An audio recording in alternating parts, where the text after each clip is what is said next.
तो लग्जरी गाड़ियों के साथ में वो निकल जाएंगे सड़कों पर रात में नियमों को तोड़ने के लिए, लेकिन ये तो दिन दहाड़े हुई घटना है, ये और भी ज्यादा चौंका रही है। महेंद्र माही, नजर आप रखिएगा, आगे जो भी अपडेट होगा इससे जुड़ा हुआ आपके जरिए दर्शकों तक पहुंचाएंगे। अभी के लिए शुक्रिया आपका। आगे बढ़ते हुए जो खबर है अगली, वो नेपाल से है।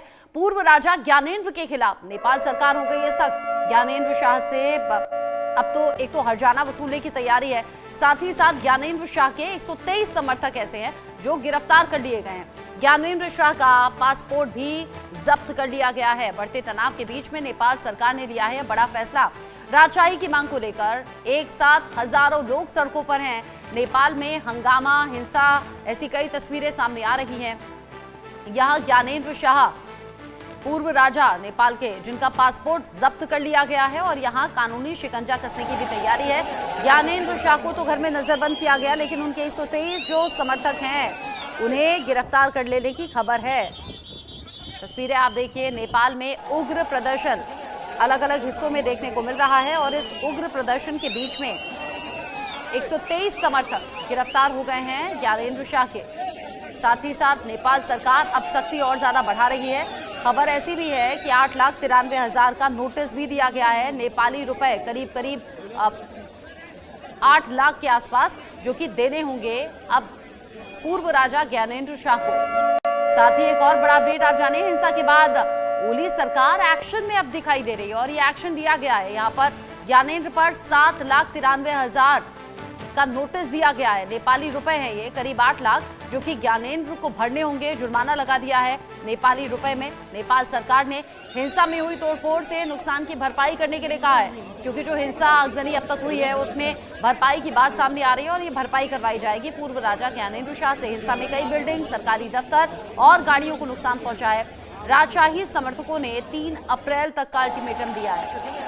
3 अप्रैल तक का अल्टीमेटम देने के साथ ही सड़कों पर बड़ी संख्या में ये प्रदर्शनकारी आ गए हैं, ज्ञानेंद्र शाह के समर्थक आ गए हैं। ऐसे में गिरफ्तारियां भी बड़े स्तर पर हो रही हैं और साथ ही साथ अब ये जो नुकसान अब तक का इस प्रदर्शन, इस हिंसा की वजह से हुआ है, उस नुकसान की भरपाई करने की तैयारी भी नेपाल सरकार ने की है और ये भरपाई करवाई जाएगी पूर्व राजा ज्ञानेंद्र शाह के जरिए। इस खबर को लेकर इंडिया न्यूज संवाददाता मेरे साथ में जुड़ गए हैं, आशीष शाही मेरे साथ में जुड़ गए हैं काठमांडू से, और साथ ही साथ मेरे साथ अभिषेक मिश्रा जुड़े हुए हैं काठमांडू कुपेंडोल से। अब दोनों ही मेरे साथ में जुड़े हुए हैं। सबसे पहले आशीष शाही का रुख कर लेती हूँ, जो कि थामिल काठमांडू से मेरे साथ में है। आशीष शाही, अभी मौजूदा स्थिति क्या है? जो तस्वीरें हम देख रहे हैं उसमें तो सैकड़ों क्या हजारों लोग सड़कों पर हैं। अब अलग अलग तरीके से सख्ती नेपाल सरकार ने बरती है, इसको लेकर भी अपडेट मिल रहे हैं। आज की ताजा तस्वीरें क्या है? जी बिल्कुल, मैं आपको बता दूं कि फिलहाल 123 लोगों की गिरफ्तारियां हुई हैं। गिरफ्तारियों में महिलाएं भी हैं, बुजुर्ग भी हैं। इन्हें कल कोर्ट में पेश भी किया गया देर शाम, वहां से इन्हें जेल भेजा गया है। नेपाल सरकार पूरी तरह से मुस्तैद है कि जो लोग धरना प्रदर्शन तो किए, लेकिन कुछ ऐसी घटनाएं हुई जैसे कि दुकानों में आग लगा दी गई, दुकानों और मॉल जो शॉपिंग कॉम्प्लेक्स है उसमें लूटपाट की गई। ऐसे लोगों को चिन्हित की जा रही, क्योंकि बाहरी लोग भी इसमें आए थे धरने में, जो लोग लूटपाट भी किए हैं उन लोगों की गिरफ्तारी हो रही है। सीसीटीवी कैमरे खंगाले जा रहे हैं। तो ये कहा जा रहा है नेपाल सरकार पूरी तरह से मुस्तैद है। और भारतीय 8 तारीख को यहाँ पे एक बड़ा जन सैलाब आएगा, जो पूरे नेपाल से यहाँ पे एकत्रित होंगे और एक विशाल जनसभा प्रदर्शन करेंगे हिंदू राष्ट्र के लिए और राजा को फिर से गद्दी पे बैठाने के लिए।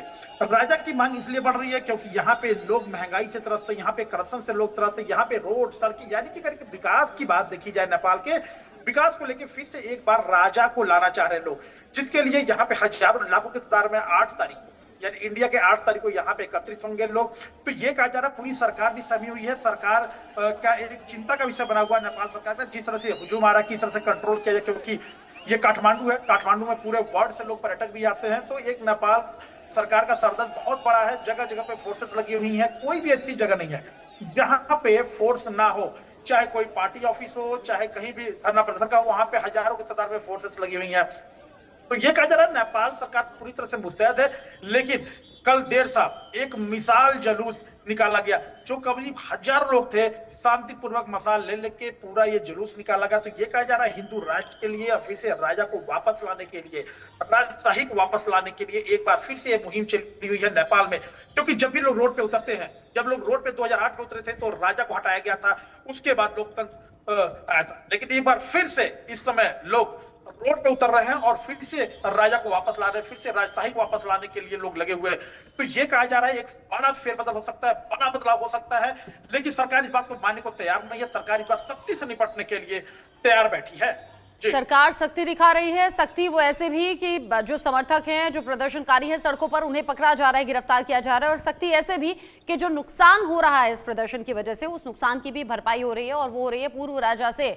अभिषेक मिश्रा, आप जहां पर मौजूद है वहां की स्थिति क्या है, और क्या इस प्रदर्शन का नेपाल के अलग अलग हिस्सों में असर है? जी, बता दें कि अभी जहां मैं मौजूद हूं, ये कुपंडोल इलाका है। ये सीमावर्ती इलाका है काठमांडू और